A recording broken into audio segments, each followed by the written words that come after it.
بسم اللہ الرحمن الرحیم الحمدللہ ثم الحمدللہ۔ اس وقت عالم اسلام میں ایک خوشی کا ماحول ہے۔ بڑے بڑے علماء اپنی خوشی کا اظہار کر رہے ہیں، ٹویٹر پر قائدین اپنی خوشی کا اظہار کر رہے ہیں، اس لیے کہ سویڈن کے اندر جو واقعہ پیش آیا ہے کہ ایک شخص جس کا نام کارل ولکس تھا، جس نے نبی اکرم صلی اللہ علیہ وسلم کی شان میں گستاخی کرتے ہوئے آپ صلی اللہ علیہ وسلم کے کارٹون اور خاکے بنائے تھے، وہ جھلس کر مر گیا ہے۔ اس کو اللہ تبارک و تعالیٰ نے دنیا ہی کے اندر عبرتناک سزا دے دی ہے۔ ایسی سزا کہ کار کے اندر جاتے ہوئے وہ جل کے مرا ہے، گویا کہ اسے عبرت کا نشاں اور دنیا کے لیے عبرت کا موضوع اور عنوان بنا دیا گیا ہے۔ تو اس وقت عالم اسلام کے اندر ایک خوشی کا ماحول ہے۔ یہ شخص جب اس نے نبی صلی اللہ علیہ وسلم کا کارٹون اور نبی صلی اللہ علیہ وسلم کے خاکے بنائے تھے، اس وقت مسلمانوں نے اس سے گزارش کی تھی 2007 میں کہ آپ یہ سب نہ کریں، اس لیے کہ اس سے مسلمانوں کے جذبات مجروح ہوں گے۔ لیکن اس شخص کا جواب یہ تھا کہ میں تو اپنے فن کا مظاہرہ کر رہا ہوں، اپنے فن کا اظہار کر رہا ہوں، اگر اس سے کسی کو تکلیف ہوتی ہے تو میں کیا کر سکتا ہوں، اس کی ذمہ داری تو میرے اوپر نہیں ہے۔ یہ اس کا جواب ہوتا ہے۔ یہ دیکھیں کس قدر گندی ذہنیت ہوتی ہے ان لوگوں کی کہ ویسے تو ساری دنیا کو یہ بتلاتے پھرتے ہیں کہ ہمیں دوسروں کے جذبات کی قدر کرنی چاہیے، ہمیں دوسروں کو کے فیلنگز کو سمجھنا چاہیے، لیکن جب مسلمانوں کے جذبات کی بات آتی ہے تو اس وقت ساری باتوں کو یہ پس پوش ڈال دیتے ہیں۔ تو بہرحال یہ شخص جو ہے اپنے انجام کو پہنچ چکا ہے۔ اللہ تبارک و تعالی نے اس کو نہایت عبرتناک سزا دی ہے۔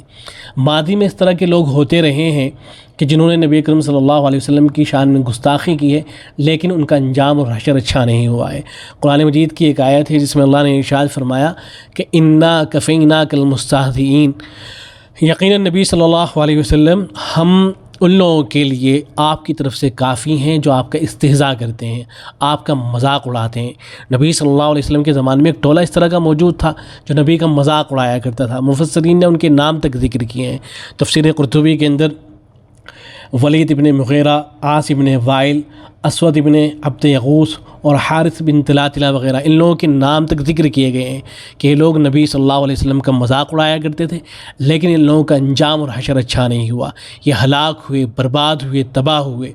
تو وہ لوگ جو نبی اکرم صلی اللہ علیہ وسلم کی شان میں گستاخی کیا کرتے ہیں، ان کا انجام اور حشر یہی ہوا کرتا ہے۔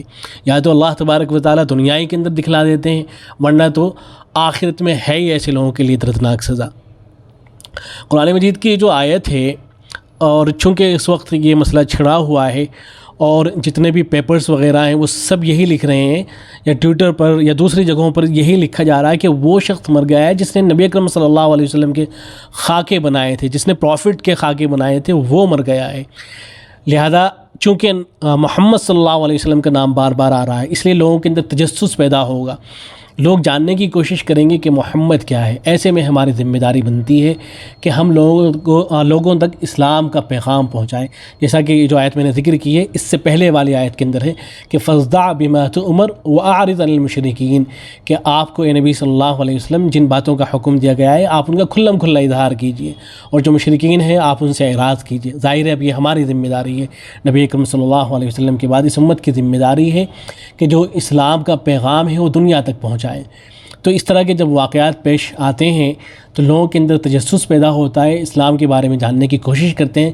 ایسے میں اگر ہم آگے بڑھ کر دعوت کا کام کرتے ہیں اور لوگوں تک اسلام کی دعوت پہنچاتے ہیں تو یقیناً ایسے وقت میں زیادہ فائدہ ہوتا ہے۔ لہذا ہمیں کوشش کرنی چاہیے، اور اس طرح کے جو لوگ ہیں جو یقیناً ابھی بھی موجود ہیں، جو نبی صلی اللہ علیہ وسلم کی شان میں گستاخی کرنے والے ہیں، تو ایسے لوگوں کا انجام اور حشر کبھی اچھا نہیں ہوتا ہے۔ ان شانیہ کا هو الابتر، یقیناً جو آپ کا دشمن ہے وہی دم بریدہ ہے، اسی کی نسلیں ختم ہو جائیں گی، وہی تباہ و برباد ہو کر رہ جائے گا۔ اور نبی اکرم صلی اللہ علیہ وسلم کا ذکر تو ہمیشہ رہے گا۔ وَرَفَعْنَا لَكَ ذِكْرَكَ، دشت میں دامن کوثار میں میدان میں ہے، بحر میں موج کی آغوش میں طوفان میں ہے، چین کے شہر مراکش کے بیابان میں ہے، اور پوشیدہ مسلمان کے ایمان میں ہے۔ چشم اقوام یہ نظارہ ابد تک دیکھے، رفعت شان و رفعنا لک ذکرک دیکھے۔ تو نبی اکرم صلی اللہ علیہ وسلم کا ذکر مبارک تو ظاہر ہے ہمیشہ رہے گا، دنیا کے چپے چپے میں موجود ہے، اور قیامت تک یہ سلسلہ یوں ہی جاری رہے گا۔ لیکن ہماری ذمہ داری بنتی ہے کہ ایسے وقت کو غنیمت جانتے ہوئے زیادہ سے زیادہ لوگوں تک کسی بھی طرح سے دین کا پیغام پہنچانے کی کوشش کریں۔ السلام علیکم ورحمۃ اللہ۔